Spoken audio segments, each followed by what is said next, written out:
Okay, and I see it's 6:30. I know we're waiting on a couple more commissioners. For the sake of time and respect for the time of those who are here, I'm going to just go ahead and get started and call the meeting to order for the Cultural Arts Commission meeting, Thursday, August 19th. And Catherine, could we get a roll call? You've got it. Good evening. Alrighty, so Chair Dinatali.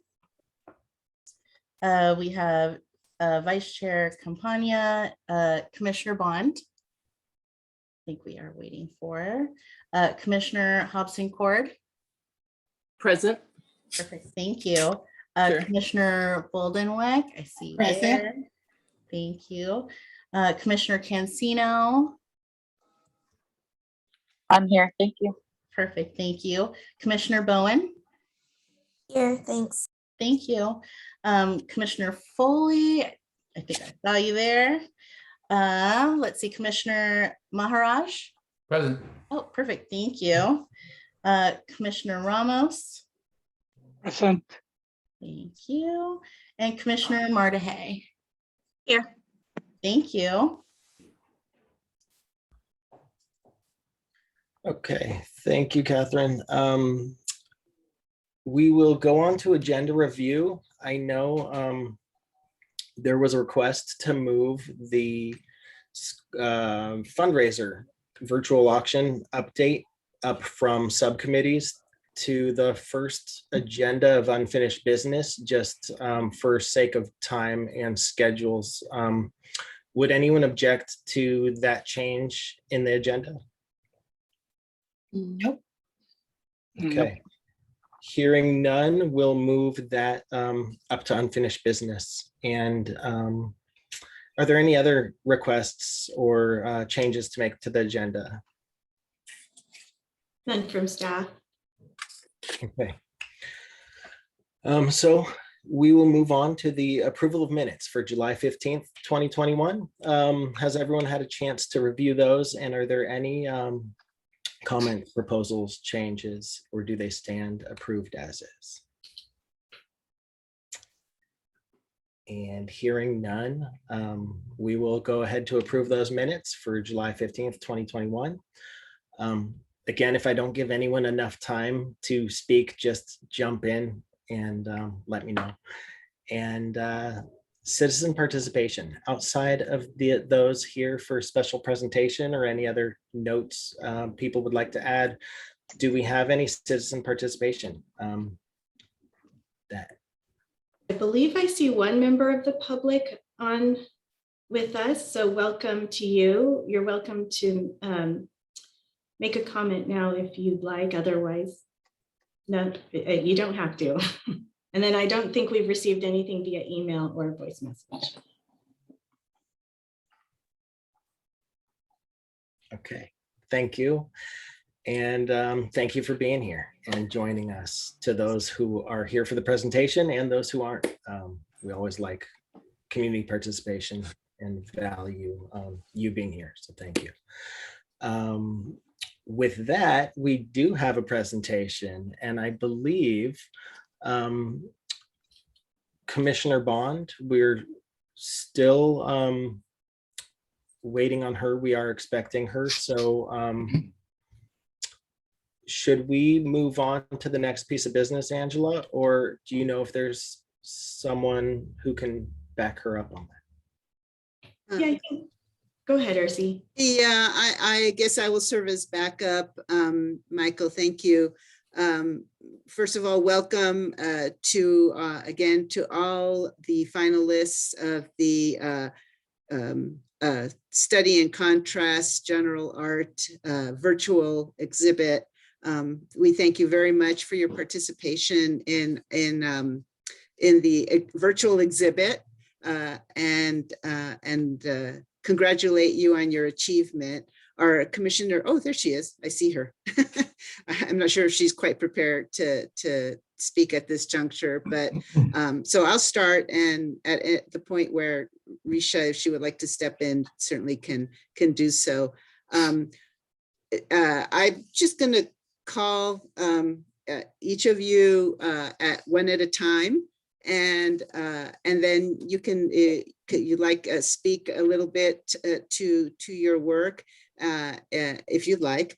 And again, just to let you know, if we were in person, you would all be receiving your certificates and ribbons in person. We would be taking photographs of you.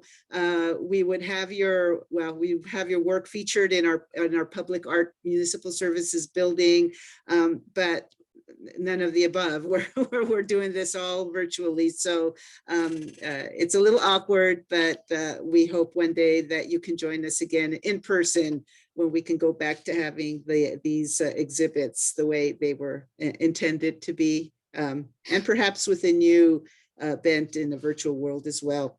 So first of all, I'd like to introduce Rose Wong, who took third place in two-dimensional painting for her work, Misty Mountains. Rose, and Angela, thank you, Angela. She's showing the Rose's work, and Rose, I'll let you speak to your work if you'd like. Good evening, everyone. I'm really honored to be here tonight, and this is a piece that I actually is in 5 panels, but when I painted it together, so it was as a whole. And then to demonstrate the idea of contrast, of course, it was the color first, black and white. And then the other thing is, when I put it together, I titled that one to be together. And then this is the one that you see now, is the one that I call it apart. And I just put gaps in between, and yet it's still reflecting the whole picture. And I can't really tell you where I got this image from, because through my traveling, in my head, I always collecting all kinds of image. And when this idea came up, that I tried to demonstrate the contrast, the idea of contrast, and the idea of mountains came along. And I had in my mind all this collection. I mean, they just pop up in my mind. And certain part I could recognize is from the Canadian Rockies. A certain part I could tell that is somewhere in Asia. So all of this is just in my mind, and it's not really an actual picture or whatever. And this is the image that I came up with. And this is all. Thank you, Rose. That's wonderful. Yeah, it was amazing to see that. And our judge really expressed a great enjoyment of that particular piece. Thank you. So I don't know if Commissioner Bond is ready to present. If not, I'll continue. So next, third place for a piece in digital art photography, Marilyn Foley, for her piece Wide Water View. I don't have this written down. I believe it's Wide Water View number 6. Correct me if I'm wrong, Marilyn. I'm sorry. No, that's the name of it. So, during COVID, when we went into shelter in place, I had to leave my office, and I was kind of stuck in my house, and I'm near Oyster Point, and you just walked out there and there was nobody out at Oyster Point. Nobody was working, nobody was walking, and I could take long leisurely walks because I didn't have to go to the office. And just on that particular morning, I couldn't believe how beautiful the sky was and the way it was reflecting in the water. And there were many more days when the bay looked like that. And so it's something that came out of COVID was quite beautiful, I think. It is beautiful. It makes me kind of wish I was swimming down Yeah. that river or down that body of water there. Well, thank you so much for that. So let me see now. Let me go to Jake Bergman for his second place piece in digital art and photography titled Striation 1. Okay. Well, I was inspired by the theme of this show. And what I have here is an image that I created intentionally to have high visual impact. I did this by illuminating a corn husk sitting on a dark cloth, and the light of incidence was very shallow angle to maximize the shadows. And the result, of course, is that it's got considerable impact. This particular image won second place in the San Mateo County Arts Galleria this year. It took the Richard Dishler High Impact Award, and I'm pleased with how this turned out. Well, thank you so much, Jay. It really is a spectacular piece, pretty breathtaking. Thank you so much. And congratulations on your San Mateo County Fair Award as well. So next, are we ready? Sorry to interrupt. I think Commissioner Bond might be ready to take. Oh, good. over Okay. If she'd like. I wasn't sure. Commissioner Bond, are you there? I am. Can you guys hear me? Because apparently I'm having technical issues. And Ursi, you're doing a beautiful job, so I'd like you to continue, but I just want to say hello and thank you again to the artists for submitting such beautiful works. Thank you, Commissioner Bond. All right, I'll continue then with our third place finalist, Nancy Kelf. Caleb, thank you, Nancy. Thank you, Caleb. So you won third place. Well, second. Let me start. Second place for 2D painting and drawing for Cliffhanger, and it also won the third place Best in Show. And so, Nancy, I'll let you address your piece. First of all, thank you for inviting me, and I'm honored to be part of this and to share my work. You know, this painting called Cliffhanger was inspired by COVID meeting the election. And it just disclosed so much about our society and the struggles that we are now facing in so many levels. And when I saw a call for the study of contrast, I wasn't thinking black and white. I was thinking about our culture and the great division that we are experiencing. As you see, there's a huge crevice. And my favorite part of this painting is the little bird on the bottom looking down the hole that goes forever. And, you know, I tend to address social political issues in our society. Needless to say, I've been, haven't had a shortage of subject matter. But with this painting, I used it to get people to go out and vote. And I will continue to use it to show that, you know, the people that respect our society and there are people that are not very interested in preserving our democracy. And that's what this painting addresses. And it's done in oil.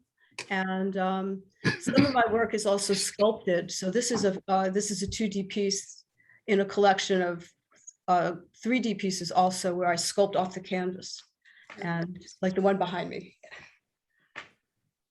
That's wonderful. Yeah, it's really, there's so much to see there. It's really spectacular. Thank you, Nancy. So now let me present Nadine Lavonne, who won first place for digital art photography and second place Best in Show for If Not for the Light, There Would Be No Shadow. Thank you. I'm honored to be among so many great pieces. This image was taken at the Hermitage Museum in St. Petersburg, Russia. And a lot of my photography critics and other shows have said whispers. And I think you can look at that in a way of, some people in photography do very dramatic HDR posterizing, and I tend to whisper my images. This one was contrast in many ways for me because at the Hermitage, there's just beautiful, beautiful, beyond belief pieces of artwork. And as I was walking around, I looked over at this chair, and with the light coming in, perfect shadow from that. And the other part of contrast for me is it's almost, you see it on the tile there, the black and white triangles. You see it, that black, I forget what they're called, near the window, just that piece hanging there. And then on the other side of that is the white. So for me, it's just, as a photographer, you're always looking for light. And this to me was just, I'm not going to say it was equally beautiful to other pieces in the Hermitage, but it made its own statement. And that's what I was capturing in this image. Wow, thank you. Yeah, it's really speaks to, you can take so much from just looking at the piece, very emotive. So then finally, let me end with our first place finalists who won 2D painting for Abstract at Sea and first place best in show, and that is Jeffrey Meyeroff. Thanks so much. This was such an honor because I love this series, working on it. I normally do these seascapes such as the one behind me. And I think these abstracted works sort of offset that. And I'm torn between working on the two all the time.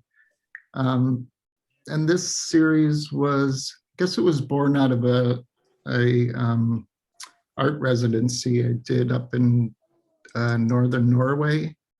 And it was inspired by the snow against the heavy rocks and just the high contrast of the environment there. And it's acrylic, just layers and layers of acrylic and gel medium. Thanks again. Thank you, Jeffrey. So I guess I will turn it over to Commissioner Risha. If you have any comment, or Chair Michael, or all the commission, if you have any comments you want to make. And to the artists, I want to just let you know, you are welcome to stay and continue to view the meeting as it progresses, or you're welcome to leave at any time that you'd like. And again, thank you so much. Your certificates will be coming in the mail by the end of the month. Thank you. Thank you. Thank you very much. Yeah, thank you so much. This is quite a special, quite special. I really appreciate it. Thank you. And Thank we you really very much. appreciate all the submissions and the thoughtfulness that went into addressing the theme conceptually, visually, and just really wonderful pieces overall. So thanks again. Thank you. Thank you. Congratulations to the other artists. Good Yeah. job. Yes. Thank you. Absolutely. Thank you. Thank you. Congratulations to all of you. And thank you to the artists, of course, for your entries and your amazing work and sharing that with us. Also to Risha and Ursi and the subcommittee for putting on a fantastic show. So well done by all. And it really is a treat to have you here and sharing your art with us and the stories behind it, especially since we can't meet you in person in that gallery environment. So Maybe we will. Never know. Hopefully soon. we will eventually, right? Don't And- forget us. Just don't forget us, right? Oh, Never. no, I have your number. I have your Okay. addresses. Thank you again. If I could just butt in here a minute. Yeah. Thank you guys so much. I just wanted to say it is so great to be able to meet the artists and just hear a little bit about your piece and what inspired you.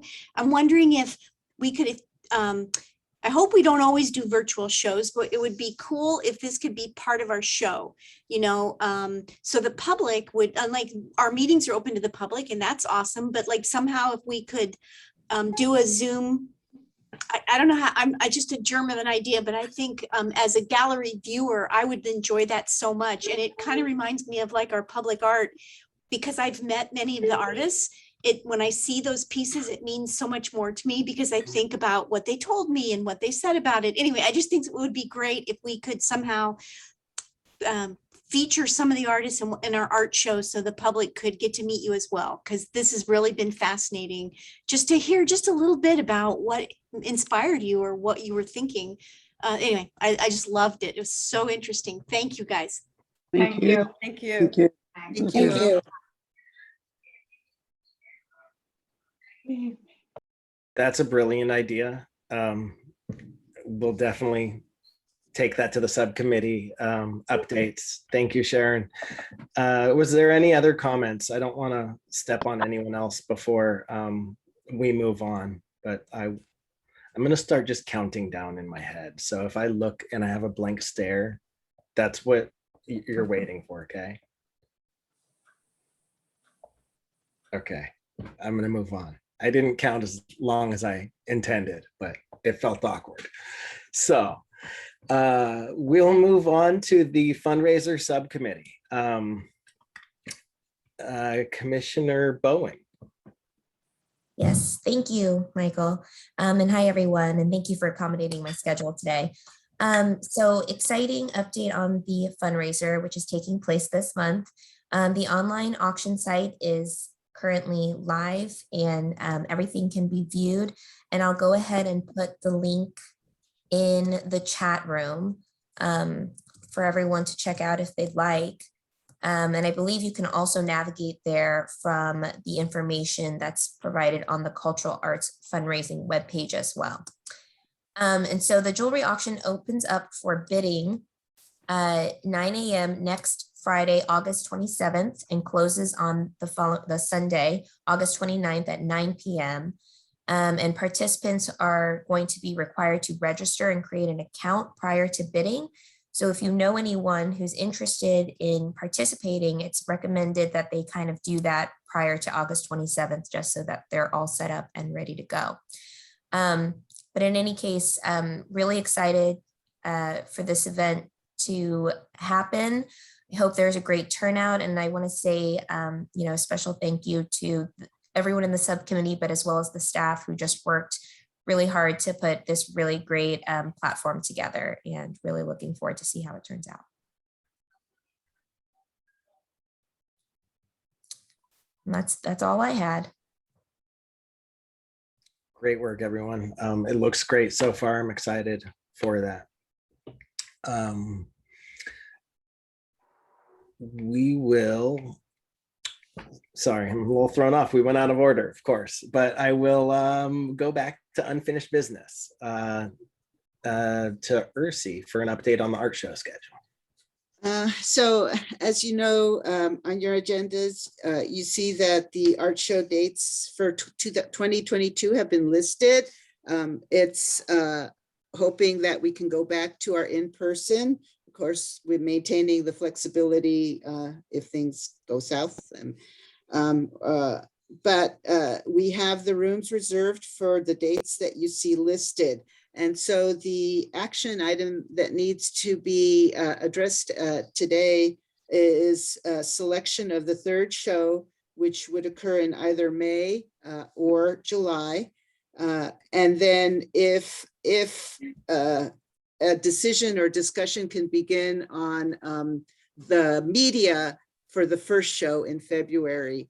And I say that because even though we think we're made of time as events roll by and we get logged with work here, to delay it sometimes then has us working at the last minute to try to get things together. So if those two things could be accomplished today, that would be great. And so I leave it to the commission to give us their direction with regards to those two questions.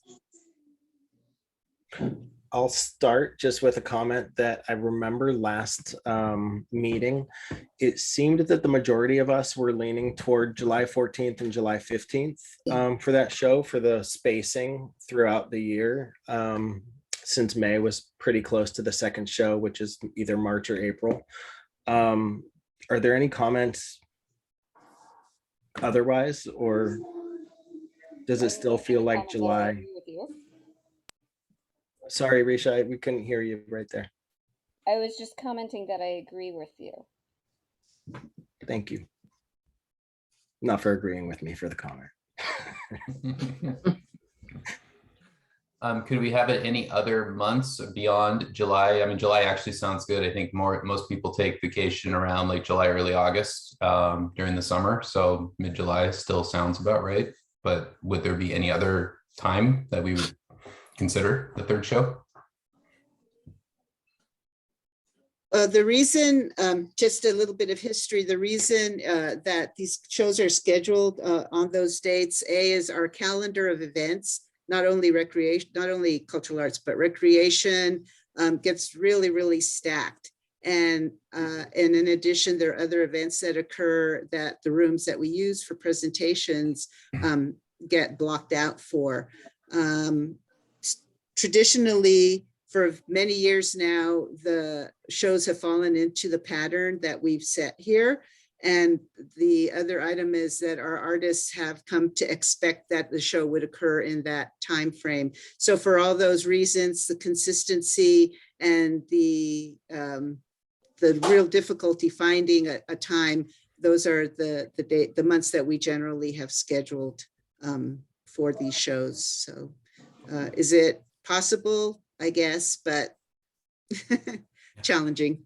No, thanks for the background. And that totally makes sense then to keep it in the July 14, 15 timeframe.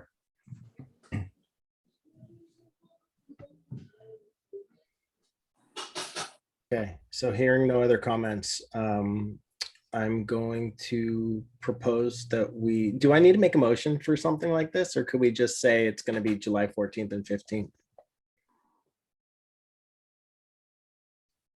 Ange. I think a motion is necessary. If that's the Okay. general consensus of the Yeah. commission, we can just go with that. Okay, we'll set it for July 14th and 15th for now, Ursi.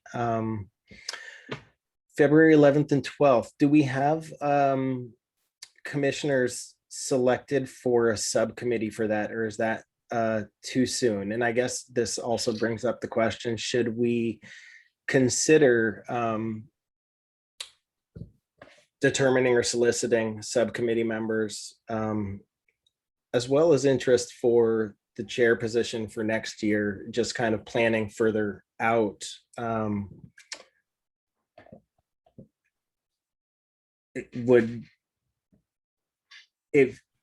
Or do we want to just in consensus in this public space talk about themes or mediums, I mean? And I guess that's a question more for you, Ursi. Is it relevant to have that conversation here, or does it make sense for a subcommittee? Well, you know, I have to apologize, but everything pre-COVID is a haze to me because things have just been so topsy-turvy. And a lot of times I have to go back into my files and see, what did we do? Because I don't remember. I just looked it up on our slideshow for the restructuring of subcommittees. And I have on here that Lanita is on show number 3. Risha is show number 3, and Raul. That's for our May or July show. So I believe that's what we're talking about now. February, for our first show of next. Oh, sorry. That's me, Peter, Paula, Claudine, and Raul. Right. So what has happened with what happened in pre-COVID times is that usually, if I'm not mistaken, the February show was needed to be settled in the fall of the previous year, because, you know, with the holidays and whatnot, the commission needed to arrive at a decision. Plus we had to put initial promo out. The subcommittee chairs, usually if it was a specific media, if they wanted to stick to being subcommittee chair of that media, they kind of just continued on. There was never any problem with that. And then at the beginning or at the end of the year in November, December, the survey was put out to determine what the commission wanted to do in terms of other program shows, subcommittees, if they wanted to stay. So again, that was pre-pandemic, pre-strategic vision committee. So I kind of think if commission wants to consider a little bit more putting something together to address the next year, or revisit the subcommittees that were set up earlier this year, they could do that. But my main thing that I would encourage is that maybe not at this meeting, but at least certainly by October, if a decision could be made relating to February. Yeah, we certainly don't want to redo the survey and the work that was already done. If we have a subcommittee assigned to that already, then I'm going to just suggest that that subcommittee meets and kind of talks about what they want and what the intention for that show is going to be. And if they could bring that back to us in September, if that would work with your timing, Percy? Yeah, that would be great. Awesome. I just want to clarify, because Ryan, I think some of the names on the list I'm looking at are different from yours, but I now have to make sure I'm looking at the latest survey responses. The one on June 28th that I have here shows Commissioner Hobson Cord and Commissioner Cancino for the February or gallery exhibit number 1, and that was for photography. I think what you're looking at is more updated than what I was looking at. So let's go with that. But that's not to say that people can't join. I think in somewhere in between, some people might have backed out and, you know, reconsidered which subcommittees they were joining.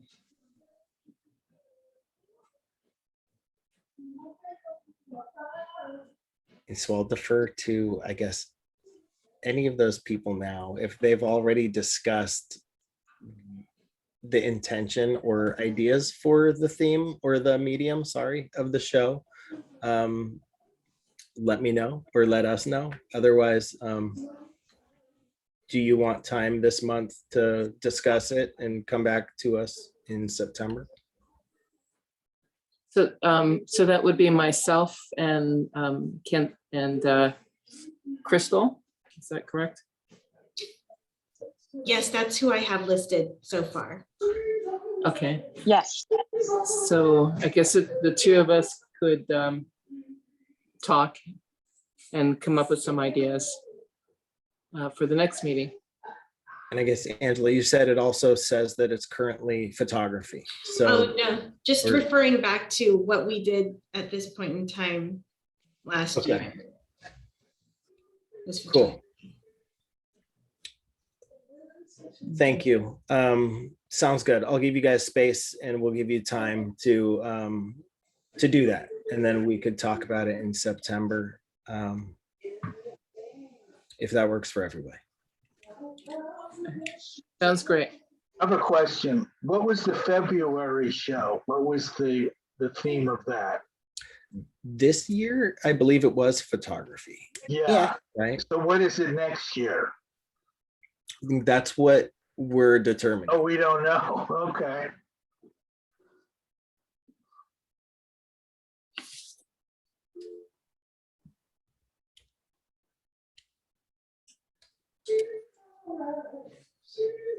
Okay. So we'll move on to the Caltrain Public Art update. Great. Good evening. Hi, everybody. This is Philip. Angela, would you mind pulling up the presentation? Yep. Great. Can you all see that? Wonderful. Awesome. So, Angela, can you advance to the next slide? So I guess I could have started. Well, good evening, everybody. Philip Vitale, Deputy Director for Capital Projects. I'm here this evening to walk you all through the Plaza public art selection process and introduce you to the selected pieces. Some of this will be recap for people who have been on the commission for a while, and some of it will be new information. So next slide, please. Or this slide is good.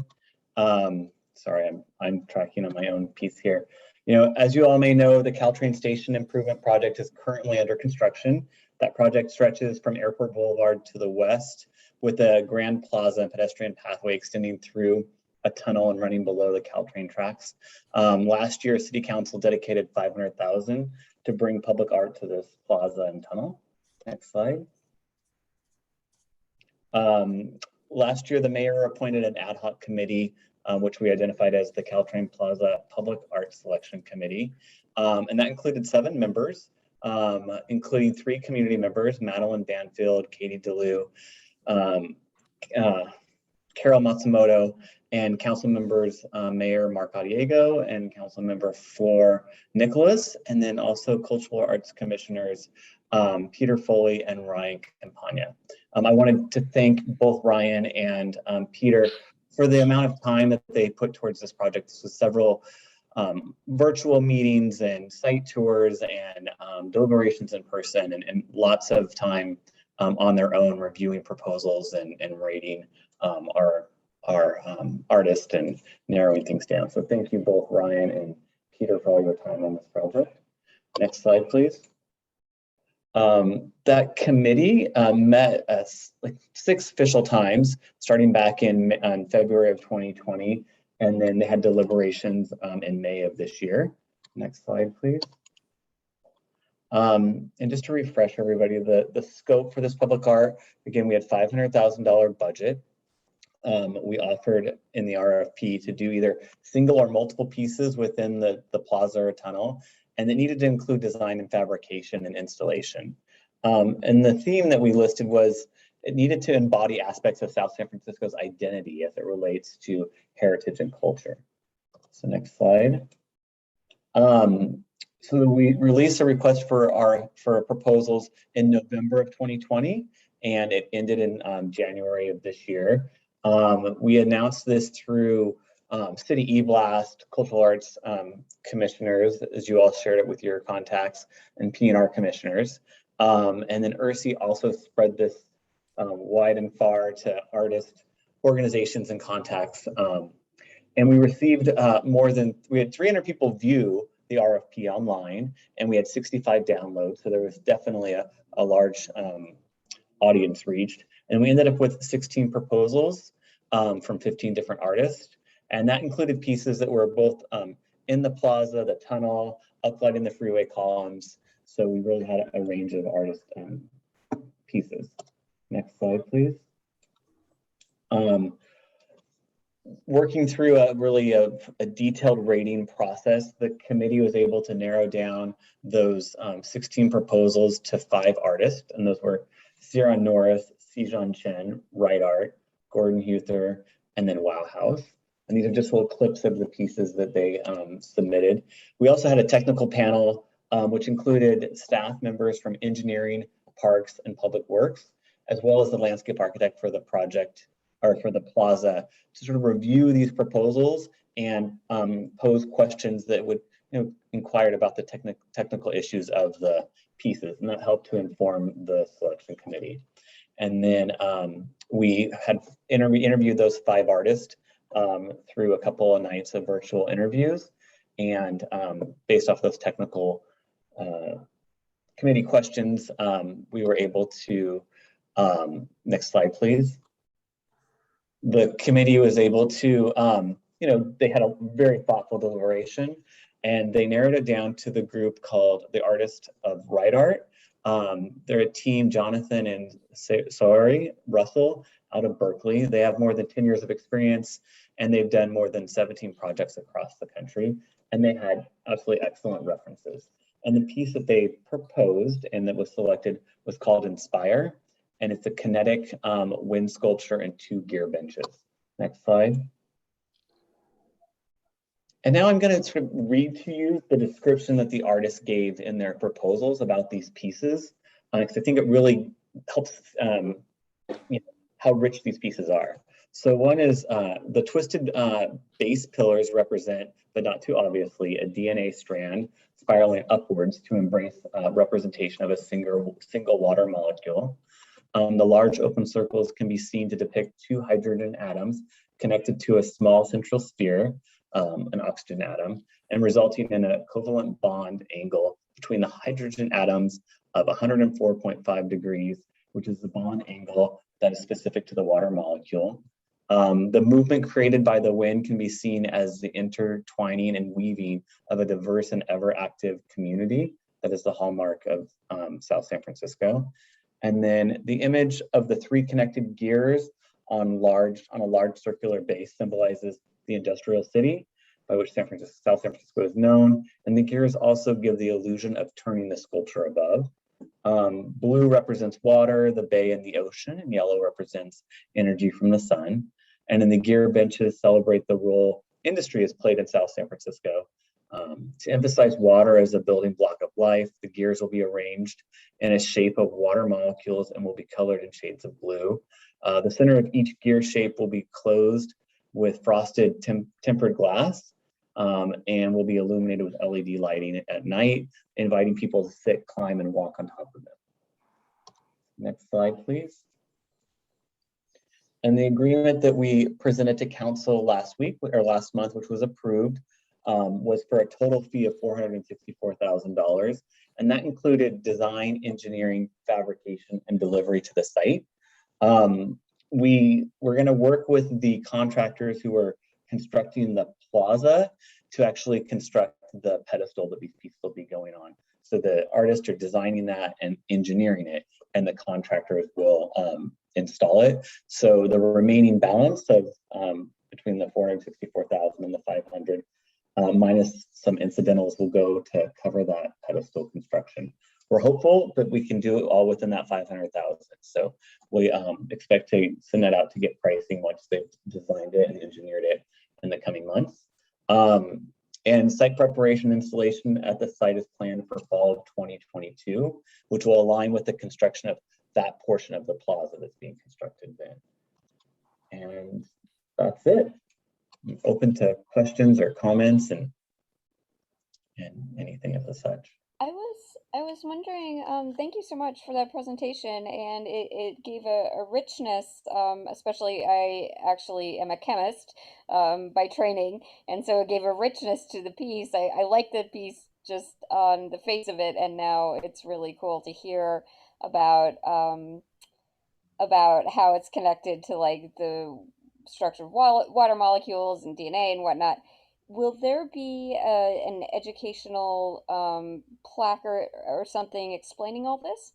Yeah, that's a great question, and that's something that came up during the council meeting, and we've talked about similar to what we're doing with the Sierra Norris mural at Gardner Park, which will have a plaque and a QR code that'll allow us. We're planning to have this do a similar thing at this piece, which will link back to the Cultural Arts webpage, which then can give a little more information about the artist and these details that you learn when you dive in deeper. Could I challenge us to have a non-digital explanation on site as well?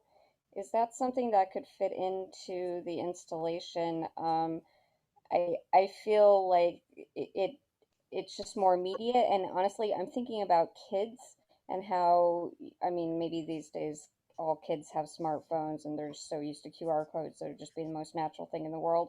But it just feels a little bit more accessible if there's something there that you don't need to sit there and go online to get.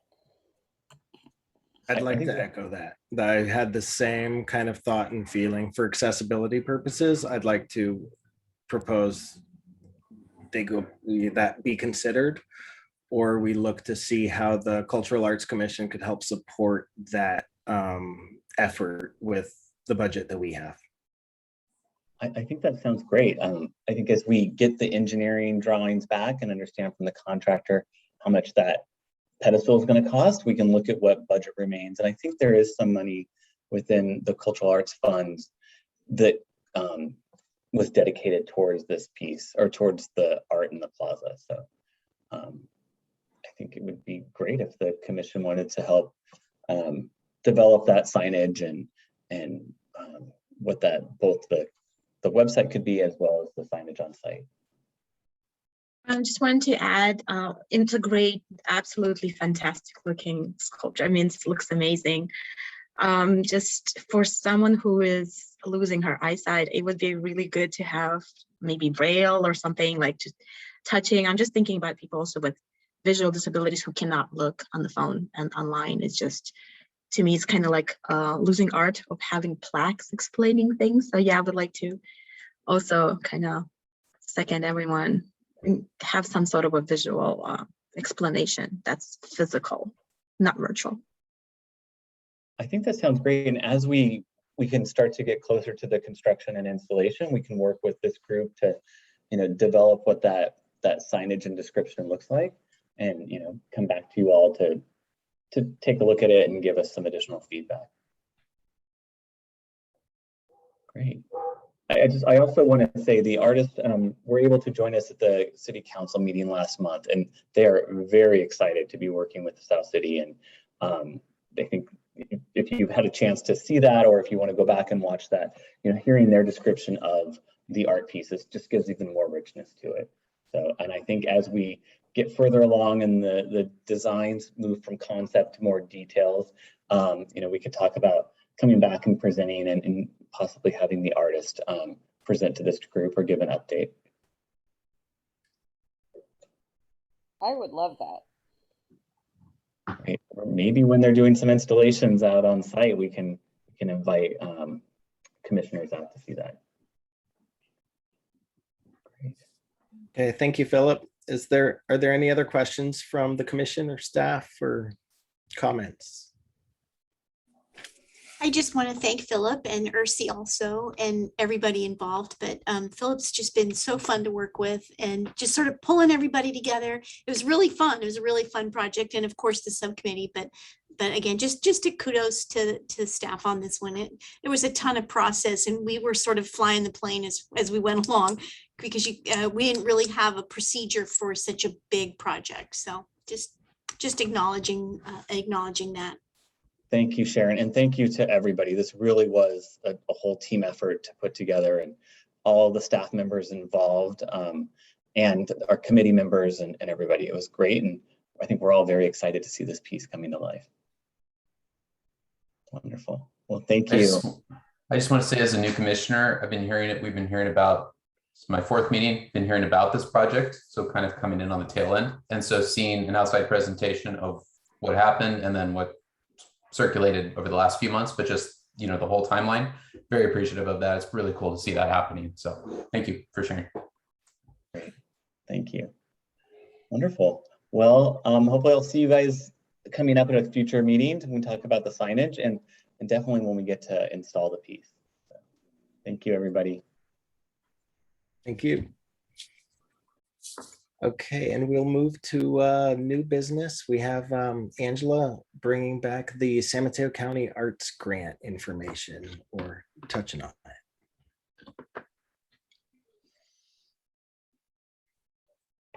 Hello. So as you may recall, at the last meeting, we had a special guest, Robin Rodrigues, the executive director for the San Mateo County Arts and Culture, Office of Arts and Culture. And so I think her primary purpose for visiting with the commission was just to make a connection with all of you, and I guess open the door to potential opportunities where the county and the commission might work together. But one of her announcements was a county arts grant opportunity to be announced soon. I believe it's at the end of this month, and it's their September grant cycle. So I did check before this meeting. Information isn't ready yet, but it will be coming soon. And at the last meeting, we agreed to, I guess, brainstorm potential projects for this grant. So just to remind you all that any grant opportunities is something that staff would review and vet and apply for. And we're just kind of starting the conversation about what might interest you all, only because as Michael mentioned at the last meeting, by the time we get to the September meeting, hopefully we will have already worked on that grant application. There aren't many opportunities for the commission to get together and kind of brainstorm.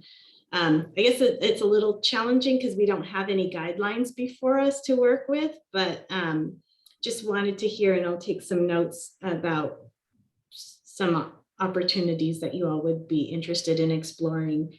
I believe the maximum grant amount is $10,000 and we have 1 year to spend it.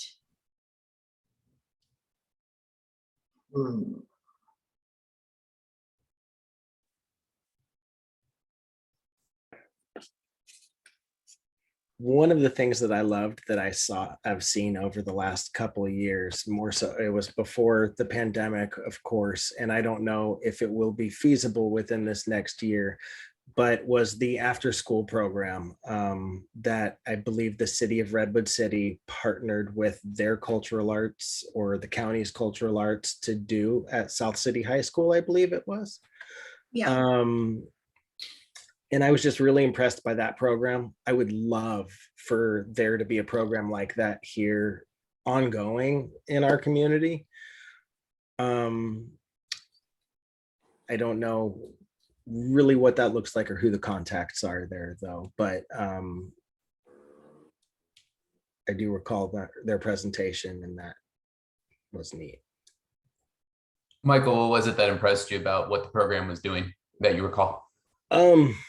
It really, from what I remember, it gave the youth an outlet after school that they would have otherwise had detention and a negative experience. And it really turned it into a positive experience where they worked together, where they opened up, where they talked about their feelings, their situations, themselves, which often I think leads kids to acting up. And so we had some of the participants there as well, and they all seemed to walk away with that positive experience that bonded them together and really helped change their perspectives, from what I gathered. Yeah, Michael, if I could step in, as I recall too, it involved retaining the services of artists that had the students do over a certain course of time a mural.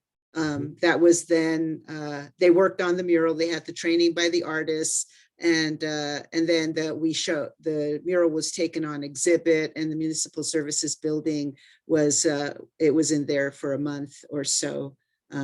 And I believe Commissioner Lynn and I went to see them at South San Francisco High School and just speak to the kids and the artists involved one afternoon.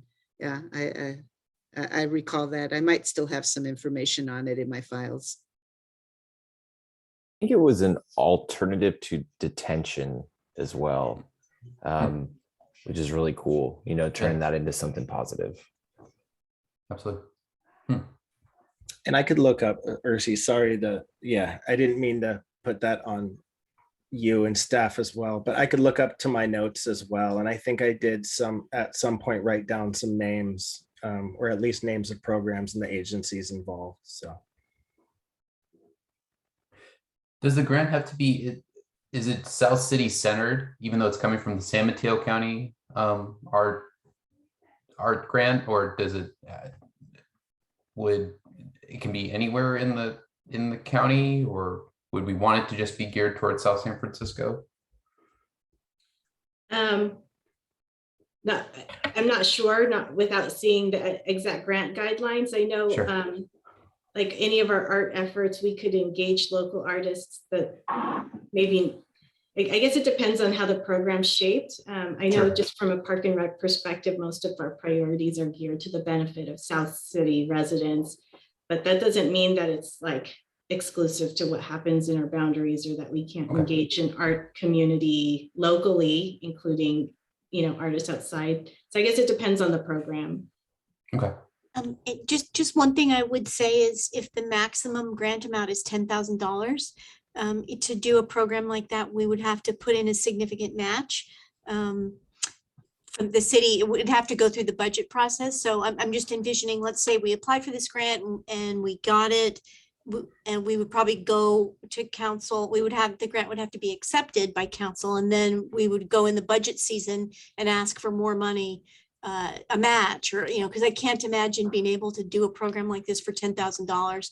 I mean, I think it's a fabulous idea, but it would, there'd be, you know, we'd have to partner with the school district and hire a teacher, and there'd be materials and all that. But so I would think it would definitely have to be focused in South San Francisco in order for all that to fall into place. But like Angela said, there might be other kinds of programs, like a, you know, a community or a countywide, every city pitches in on it, or it's a collaboration. There's plenty of other things that could happen, and we'd be open to supporting that. But I do think if we're going to match it, it would, I don't know that council would be wild about it happening in another city. That makes sense. I selfishly would like it to benefit South San Francisco. Oh, absolutely. Yeah, Stay same. in. Yeah, totally. But if it is a Sharon money gave the very issue, diplomatic version, and you gave the very blunt version. but I mean, I do remember it was the city of Redwood City who ran the pilot program and who had brought it here. So, I mean, whatever it takes to get stuff like that, I'm happy for us to partner elsewhere. Sure. At the same time. I'd even go as far as to say, like, if we decided that some of the cultural arts budget made sense to support that, I would support that as well.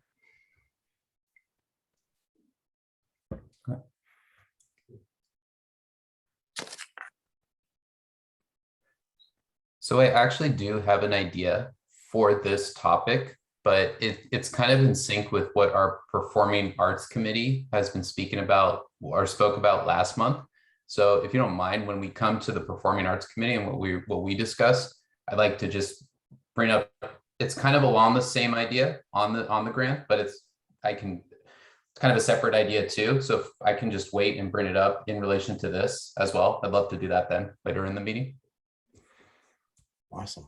Yeah. Okay, cool. All right, cool.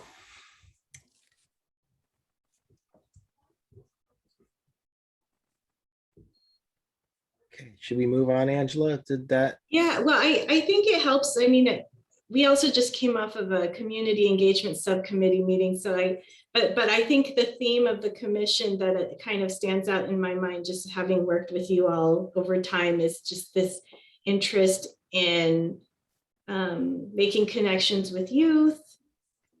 But, you know, even beyond youth, just something really representative of South City and the community, like some ways to engage and grow our art community locally. So we'll see what the grant says. Okay. That helps. Thank you. Sounds good. Thank you for bringing it back. We'll move on to subcommittees then. And the Strategic Vision Subcommittee, we don't have a new update other than that the RFP is being finalized. And Ursi, did you have anything else to add to that? Oh, you might be muted. Sorry.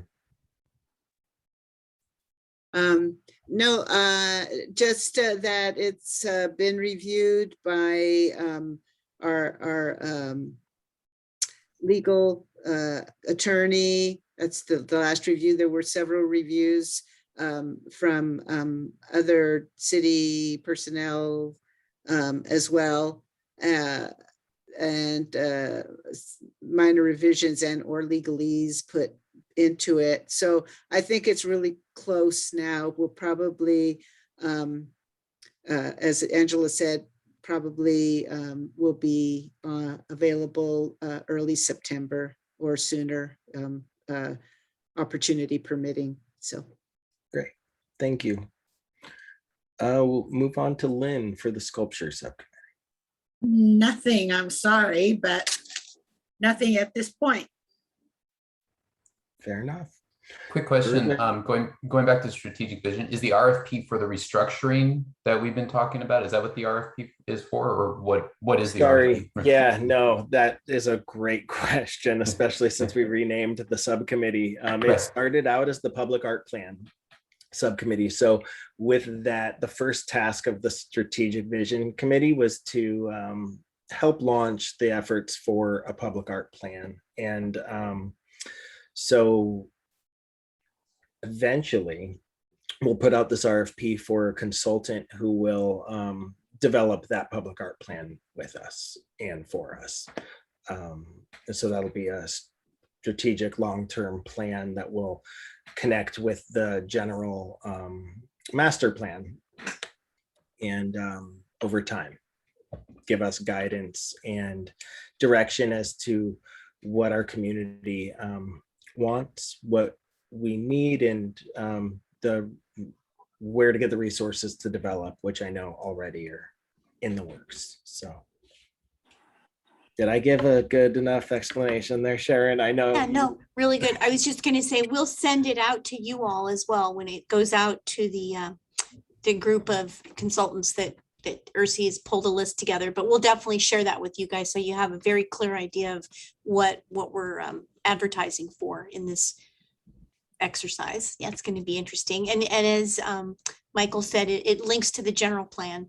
So, you know, the city's been going through this big 2-year general plan update, and it'll cross-reference to the general plan, hopefully. Thanks for filling in the color there. Are there any other questions on that?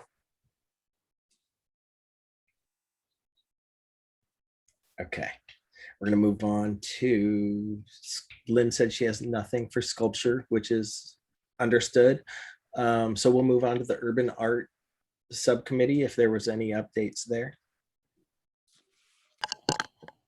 Yeah, so an update that we met as a subcommittee, and we have we're starting to gather both a primary plan and I would say options for other possibilities around 2 sections that are I think we've talked about in the broader meeting, in this meeting. There is an area that we're asked to consider options for graffiti abatement, as well as a smaller area.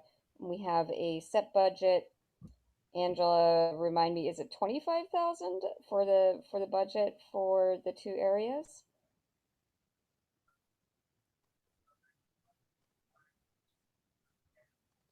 $50,000. 50,000. Okay, so I guess in my head I was thinking 25 because it would maybe be 25 each. Anyway, we're considering if we want to have a smaller budget with some other options, and then also have a list of mural artists, which I think, as an aside, I think I owe Ursi a more accessible version of that list. A list of mural artists, so like about 30 mural artists, and some other avenues for gathering even more potential mural artists, which will be a nice master list to have for other mural projects, but could be our contacts for this project as well. And one other thing is that we've pretty much connected the 2 projects, the 2 areas, I should say, into one project. That was one of the subcommittee thoughts, that we would connect them because individually they'll be pretty small projects. But again, we're exploring options that might involve the community and allow us to use a smaller budget. So hope that made sense. Does anybody else on the subcommittee want to chime in? I just have a question. There's a couple of mural artists that I've come in contact with. So could I send that information to Ursi? Is that how it works? That seems reasonable, yeah. Yes. Yes, Peter, you can send it to Angela and myself both. Okay. Yeah.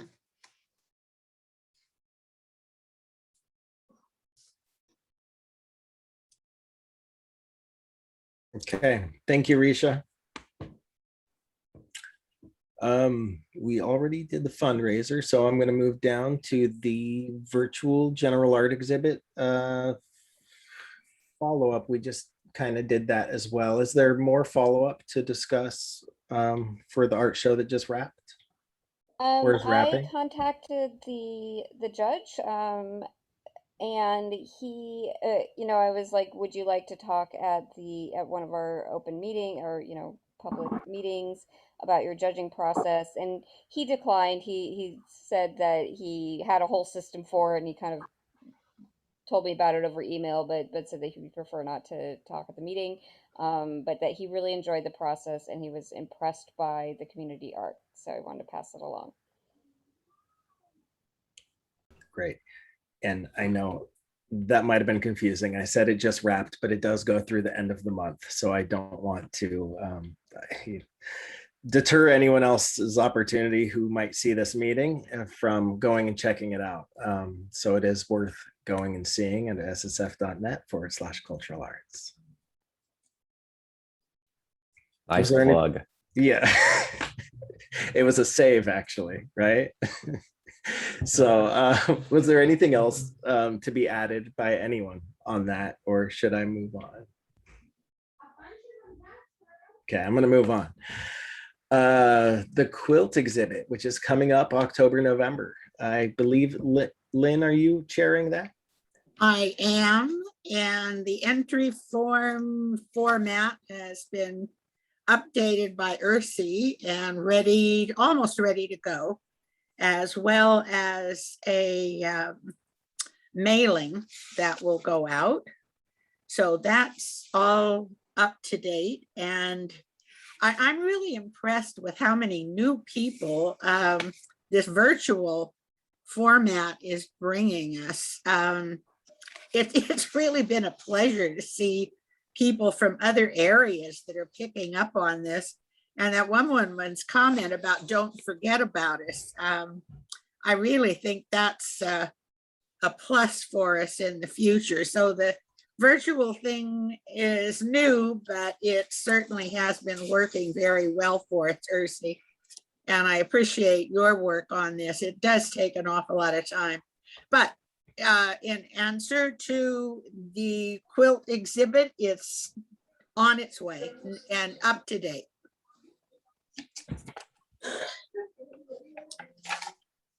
Great.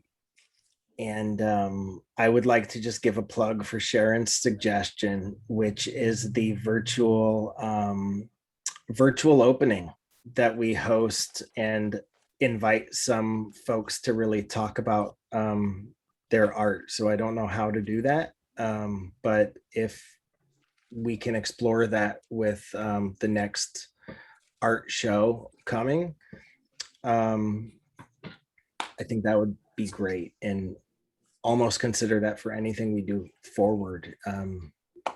Even I know it's too late for the fundraiser, but having an introduction to that people could join in and kind of learn how that process is going to work and get a preview of items.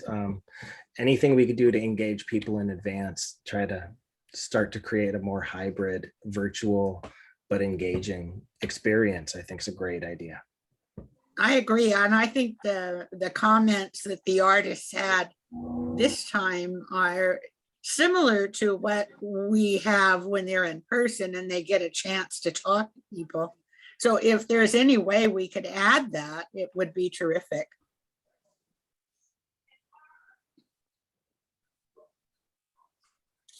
I think we have a few options we can work with, and we'll see what might work best in this. Thank you, Angela.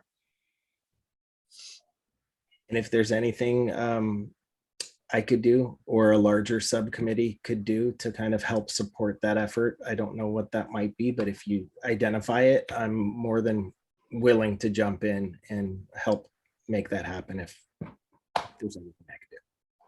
Thank you. Just to Lynn and the commission, a lot of times I go back to what we did in person to help guide what we do virtually.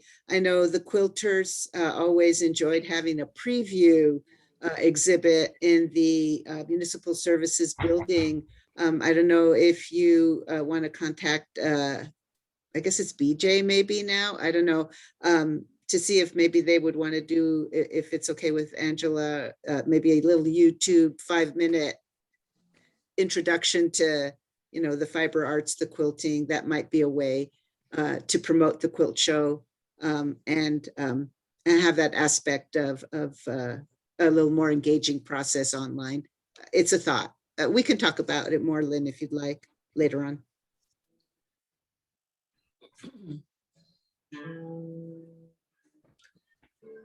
Awesome. Well, thank you both for the update. And we will move on to the Performing Arts Subcommittee. Zubin, are you the chair on that one, or do you want to? Paul Claudinus. Oh, that's right. Okay, thank you.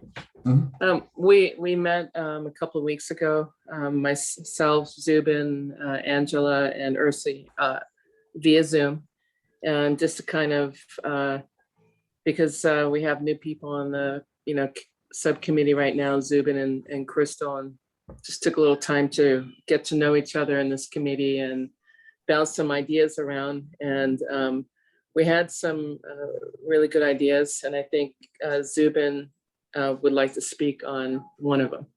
Sure, absolutely. I thought, I know we haven't had performances in live, for a year, if not more, based on obviously everything going on. What we talked about as a committee is perhaps having a hybrid type of event. So for example, Paula Claudine and her Love Struck band performed at Fort McKinley. So just kind of using that as an example here. What if you have an artist either perform either at a South City business, but it's done over Zoom, and you could have people come live, or the focus is being that it's just done over Zoom or over video, because there's it's engaging, but it's also there's very little overhead that's needed as well, and you don't have to reserve space. In the conversation we had as a committee, what Angela and Ursi were bringing up is usually for the events past, and past is not too long ago. Again, just like Ursi said earlier, in that haze pre-COVID, right? The Parks and Rec had to set space aside, and a lot of it is stacked. Well, what if, again, you have it done in a South City business or even a studio, or perhaps in someone's, even their bedroom, where I'm getting at their safe zone, where they're performing. And we have a lot of series of small events where you have like a few, like you could be in a restaurant and a band is performing there, highlighting a South City business, or you get sorry, let me step back. The idea is you have small events, because most people's attention span on Zoom is about 30 or 40 minutes. And which is kind of cool because you kind of repeat this for a few events instead of having a live event that might be an hour or 2 hours, and could be high overhead. And also people are concerned about, even whether they've been vaccinated or not, just that concerns of coming out in public. I feel that this approach in general is kind of this hybrid approach, and where people feel comfortable engaging over Zoom. Again, whether it's, and I don't mean to speak too abstractly, but the reason I'm kind of speaking in general and was talking about it with last week or last time with the committee is kind of want to know is this first of all in line with the master plan of the commission? And then second, what are kind of the limitations around that idea in general that people might have here present in the meeting, and seeing if this might be something where we can have like a partial, like a hybrid live event, or I don't know how to quite market it in that sense, but something of that sort, so that you're not doing a full live event, you're starting to emerge from underground a little bit, and helping people feel comfortable it being, again, whether it's at a South City business, it could be a studio like there's maybe a producer in South City that has a few artists that he wants to highlight. And again, this could be spoken word, this could be music, this could be poetry, something of that sort as well. The performance place though is the medium for the performance being delivered is through video, even though the performance might be live, or people could have the option if they want to be live or video. but maybe the emphasis starting out on some of these very small scale events is through video, just so that people know that this is a series of events taking place and we're looking to highlight South City artists that are out there. So anyway, I'll kind of just pause there. That was kind of the general idea. Again, didn't mean to ramble too much, but I feel that there's something here that we could have a few live performances taking place. It just kind of depends on what that venue is, and also if it's in line with everyone's vision for the plan. I want to make sure it represents, I'm bringing this up that both for our subcommittee, but also that this represents the commission appropriately as well. I think it's really cute, and if it's low overhead and there's energy to pursue it, assuming that, you know, Angela and the staff say that this is something that we can pursue for whatever, you know, permit reasons, or, you know, it doesn't sound like something we need a permit, but I don't know. My impression is just go for it.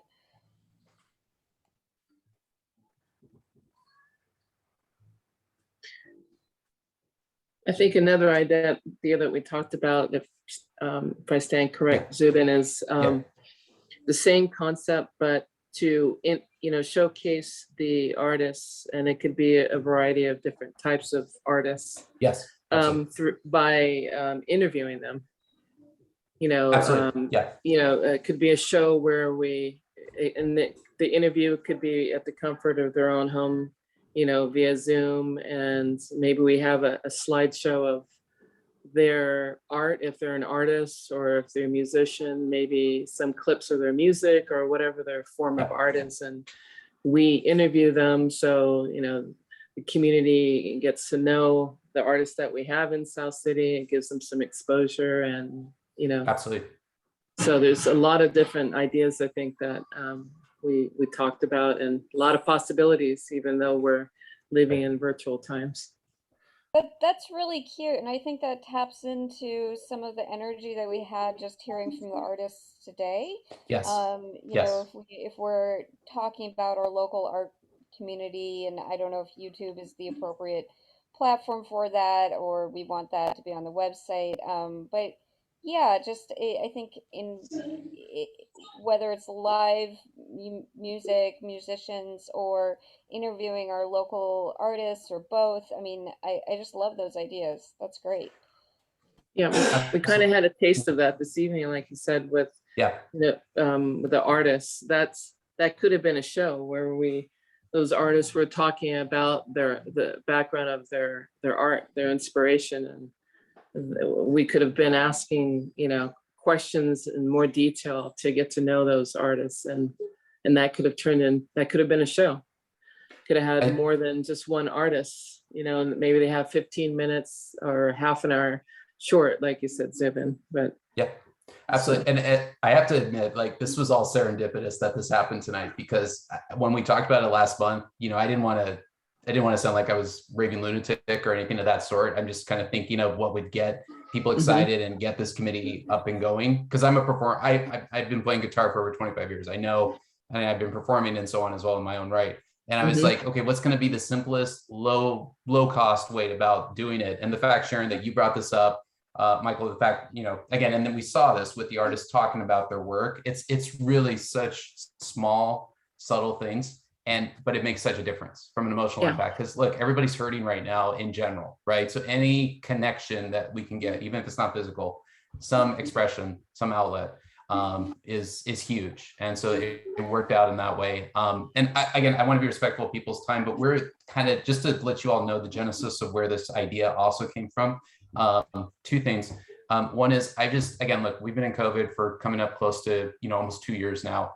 I myself am fairly extroverted, but I also have enjoyed the introvertedness as well. I've now gotten used to being at home. Like, I don't necessarily go to a restaurant now. I'll go get takeout and come back home. And I've enjoyed the part of just watching shows, you know, whether it's Netflix and chilling or just doing my own stuff at home. I've made it comfortable in that sense. The other thing is my son, he turned 8 yesterday. He's been doing virtual school for almost a year. And the crazy thing that's happened is he actually has really enjoyed the experience. And him being at home in his safe zone, he's a little bit more vulnerable in a good way. And all his friends that he does school with, they're a lot more communicative with each other. In fact, we have so many play dates. My wife and I are very involved in we do a lot of their work tables in his school. While we're both working, we're both very involved, and we've seen his just appreciation for school and knowledge just really shoot up. But a lot of that, again, has been this interaction. And I've actually played my guitar quite a few times in front of his class, and the students his classmates have just eaten it up. Even the teachers have. So just drawing that analogy back to people in general, there is, again, I know we want to go back live and see events and so on as well, but this is just the new norm. And I think it's a matter of acceptance of what that is. So that's where this idea, that's why I wanted to bring it up to the performing committee with Paul Kalidin last month. I think it's a great innovation to our community engagement, engaging people with a wide variety of arts, which definitely is in line with what our intention as a commission was setting forth with that master plan. So I never have a concern if it's in line with that. You guys all have copies of that, and we are all a commission kind of contributing to that and echoing the community's voice. So awesome. I support something like that. I know that historically the limitations are in staff capacity and what just realistically we can do and task them with, and that we task them with a lot throughout the year already. So I want to respect them in that manner, but also kind of propose maybe we look at one of those 4 shows in the year and have performing arts be a focus of one of those shows. That'd be great. Yeah, absolutely. So that's kind of just my thought off the top of my head, but and I don't think we'd have a hard time finding people who want to participate and be showcased in a show like we're talking about. Right. There's typically a concert in the park every year. I would imagine, I don't know what's up with it this year. I know that it was canceled last year, but like this could be an alternative. That's not something that the Cultural Arts Commission is like usually involved with very much. But there could be a possibility there as well. But I think the idea of using one of our 4 art shows for this is pretty incredible. So awesome. Wow, that's great. Awesome. So Ryan, I'll address that because I'm helping plan that event. So we are doing a concert, City Hall, September 25th. And for the first time ever, we're actually going to do a hybrid. We're going to live stream it in addition to doing the on-site. So it's kind of in line of what you all are saying. So it is something I'm kind of dabbling in. So it's kind of cool. Neat. Oh, great. Cool. You So there's guys- already, I'm sorry, go ahead. Oh, I'm sorry, Zubin. I just wanted to ask, do you guys, so there are no live events at all happening right now, or just very limited? It will be live, the concert. It's a big live concert downtown, September 25th. You're not gonna require vaccination, right? Indoors? It's outdoors. Outdoors. Oh, outdoors. No, we're not required unless there's going to be over, what's the number, Greg? 10,000? I think it's 5,000. 5,000? And we doubt there'll be that many people.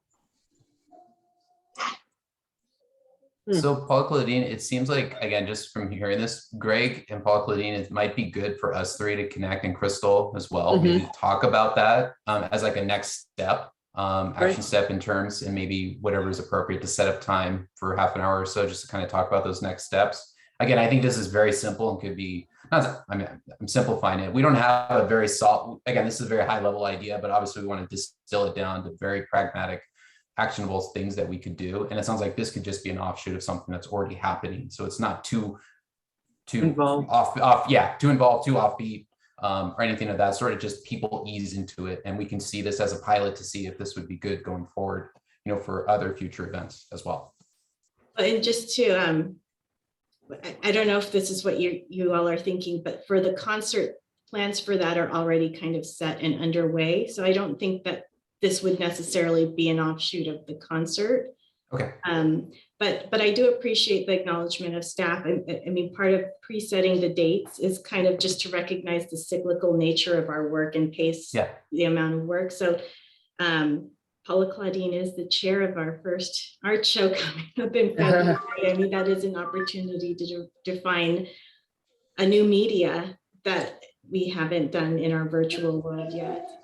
So it's definitely something that subcommittee can take a look at. And then I did just want to note one thing, though, that I did learn recently in terms of virtual or hybrid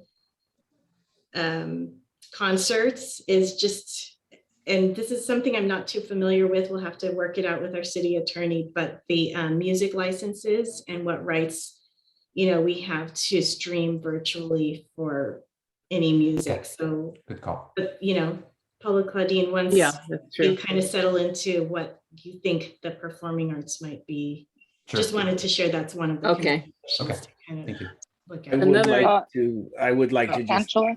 tack on to that I would like to see a focus on original music, with it being an art focus.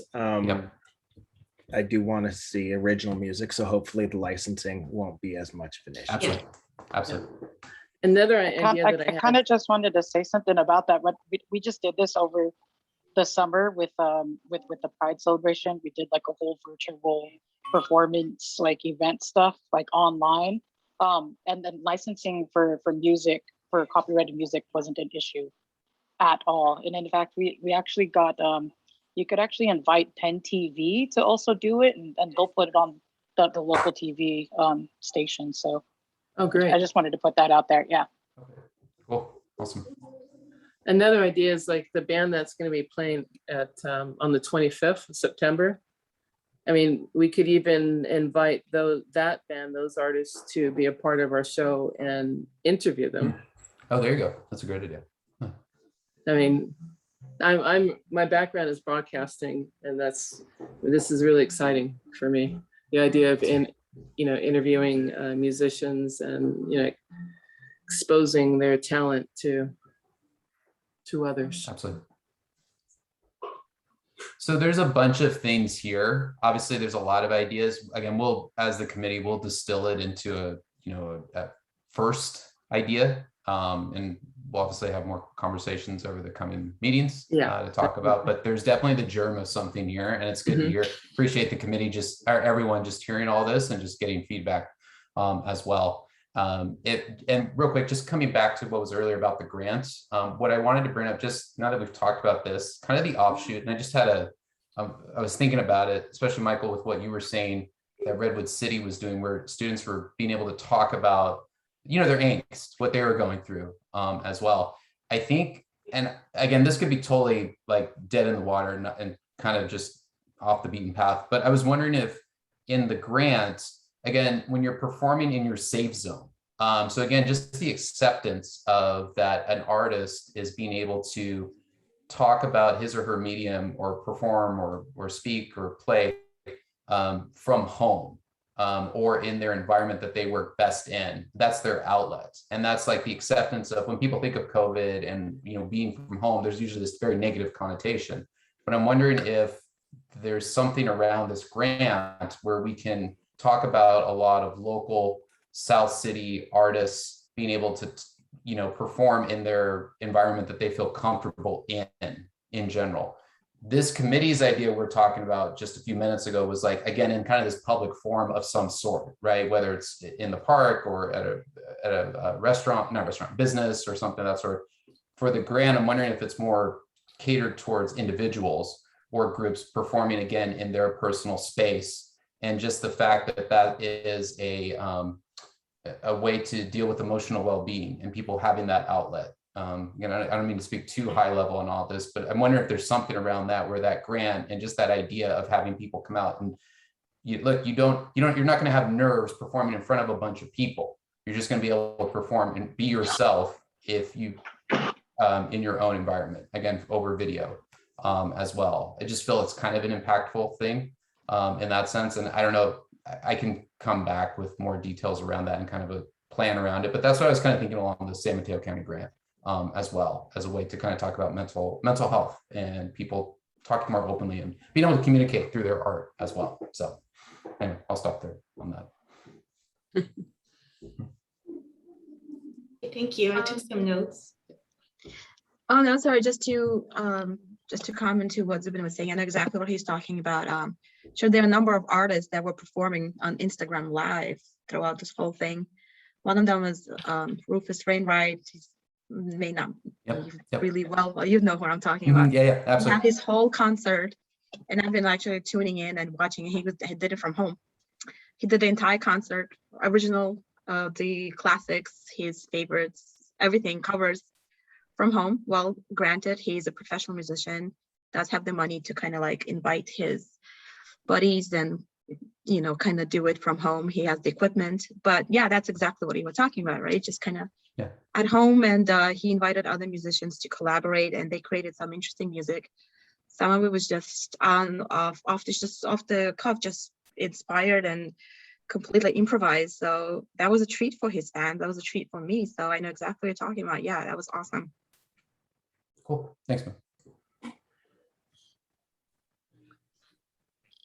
So I don't know if it's grant worthy, but again, just throwing it out there. You know, just I'll plead the new person card on these ideas, but just good to see a few smiles out there and so on as well. Hearing talking about some of this stuff. So, and on the tail end of your two ideas and comments, I just want to kind of plant the seed as well. I had the same experience watching artists do that, and also saw on Instagram Live they could invite others and have that conversation and perform the art together, or invite someone to highlight that artist and then hand it over to them to perform. Nice. So potentially I'm gonna ask if the Performing Arts Subcommittee and the city can talk about using the Park and Rec's Instagram to do something like that with our community artists. And it's, of course, it's time dedicated and scheduled, but it is a living thing that can, you know, is recorded and then viewed by others, and then lives there on Instagram as well. And it's just another way we could engage both those artists to feature them, but also people pulling them into our social media and engaging them there. Absolutely. That's cool.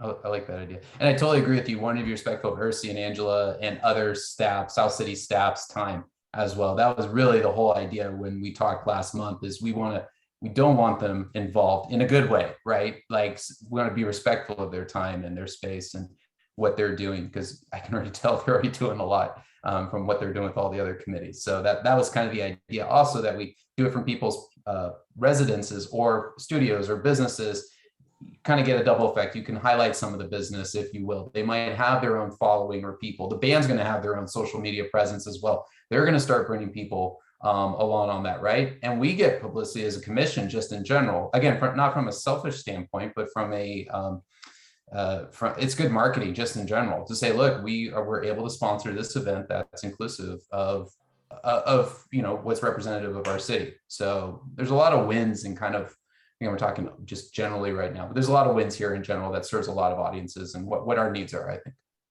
I mean, awesome. Thank you. There's also the case of dream big, because, you know, mapping this out, starting the seeds of some of these programs.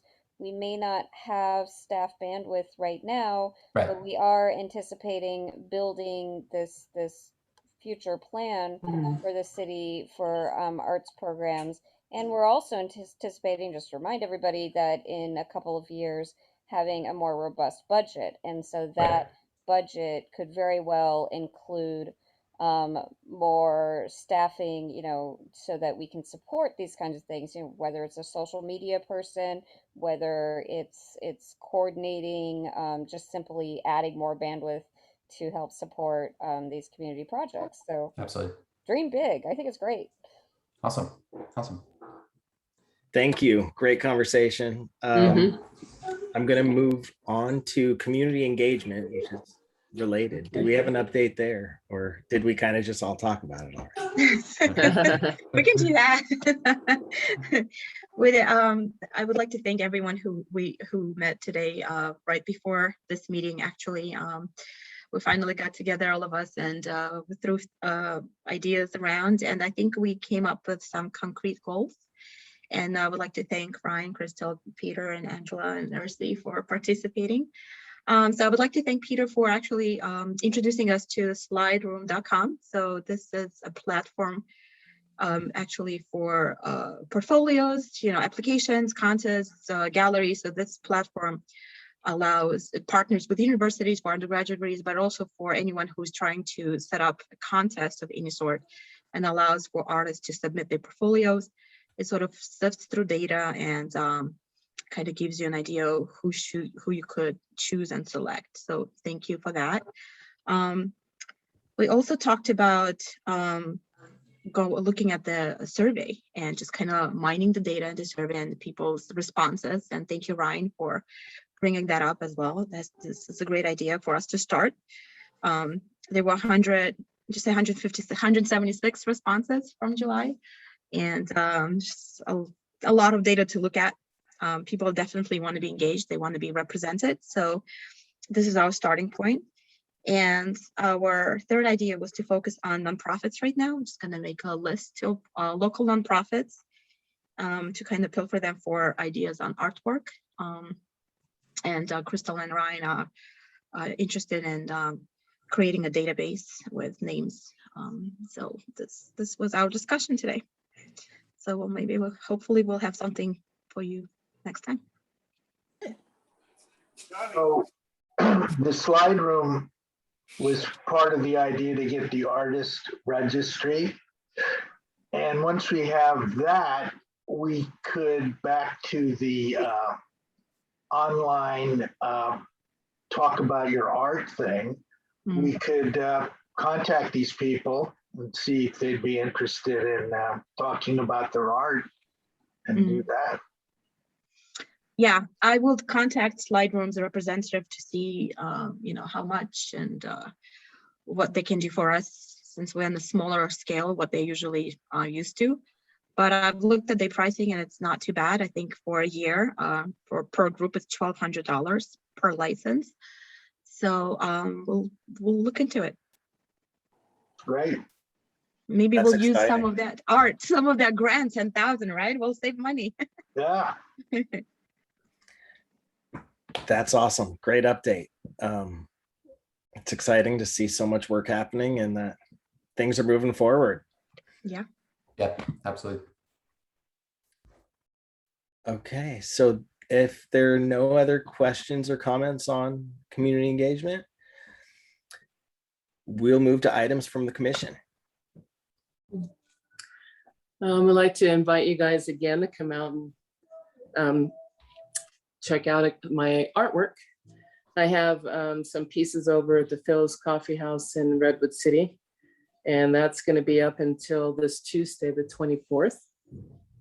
And then a new installation that went up on August 13th, and that's in still at Phil's Coffee, but in Sunnyvale. I have 4 original tropically inspired art pieces. So hopefully you guys can, come down and check out the art. I have my art there, as well as there's a few other artists that are showcasing their pieces as well.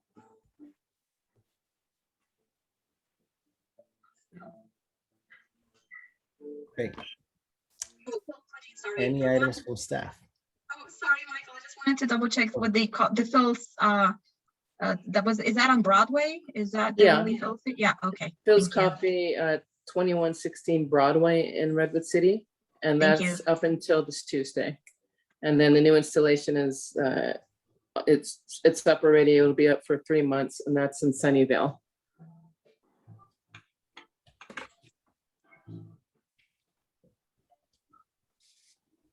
Okay. Anything else from staff? I do have a few things. So first of all, thank you to those of you who came to our field day. It was really nice to see you. We had Michael, Lynn, Zubin, and Raul join us. I have a photo that, I'm sorry, I think I went on vacation around that time and I just haven't really quite caught up, but I do want to send it to you all because it's just such a nice photo. Hopefully we can get a whole group one at some point again soon. We had about 400 attendees by our estimation who enjoyed lawn games and music and free hot dogs sponsored by Friends of Parks and Recreation. So it was really a feel-good event that we were happy to do. Our next event is our movie night this Friday. We're showing Onward, if anyone wants to join us at that event. We also will be having a vaccine clinic also at that event with some, I think, goodie bags for anyone who gets a vaccine. So help us spread the word if you know anyone who wants to watch a movie and or get a vaccine. I have a list here that I'm looking at. Oh, if anyone was aware of our senior health fair that was scheduled on August 27th, that has been canceled. We partner with Kaiser Permanente on that. And I think because of the rise of the Delta variant and COVID cases, they just wanted to put that on hold for now, but that hopefully will come back in March, which is typically when we host that event anyway.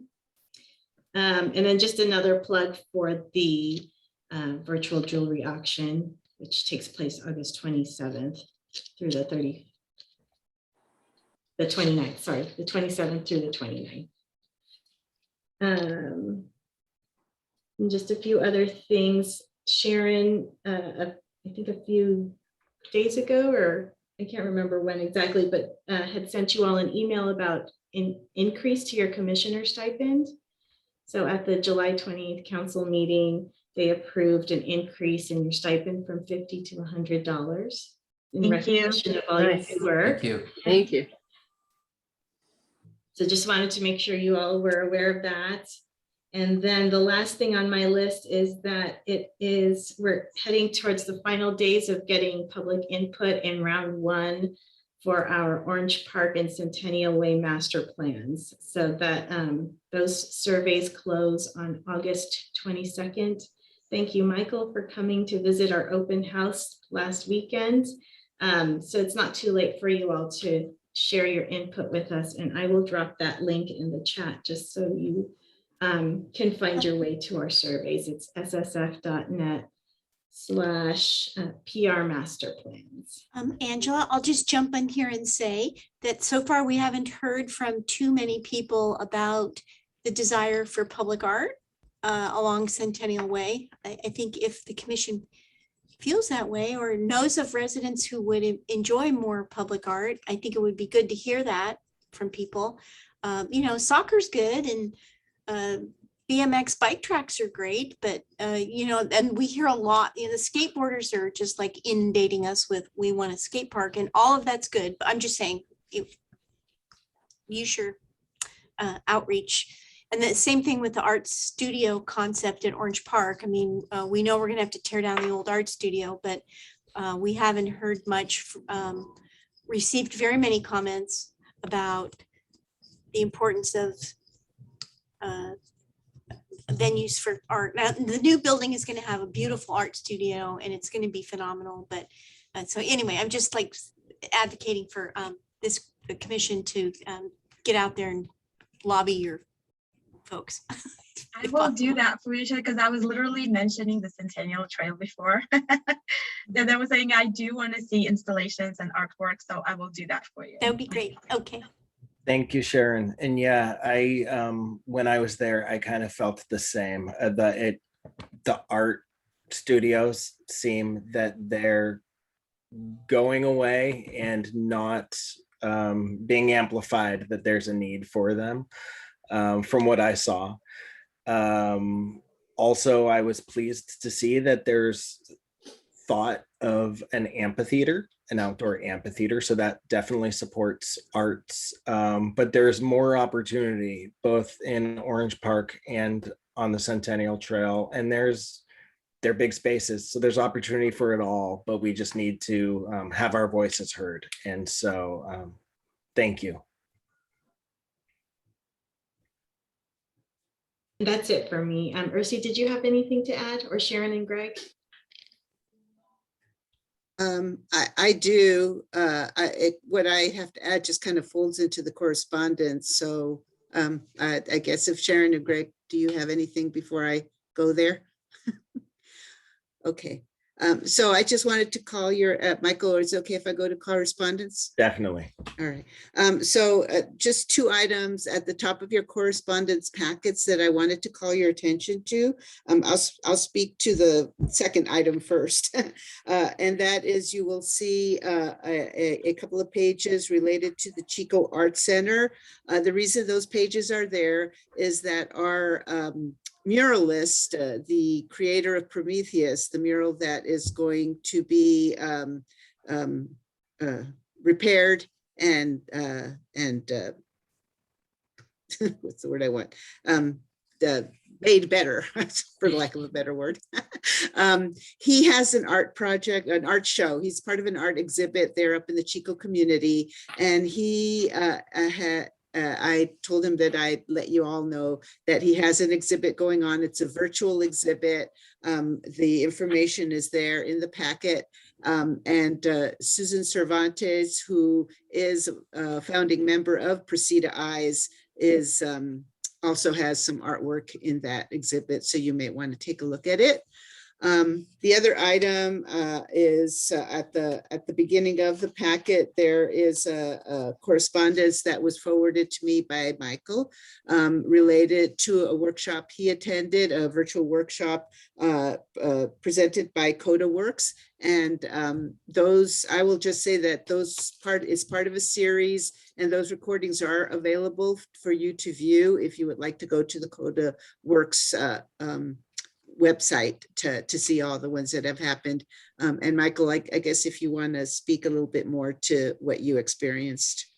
Yeah, I'll just keep it really brief. Basically, it was on art and public engagement. So they spoke to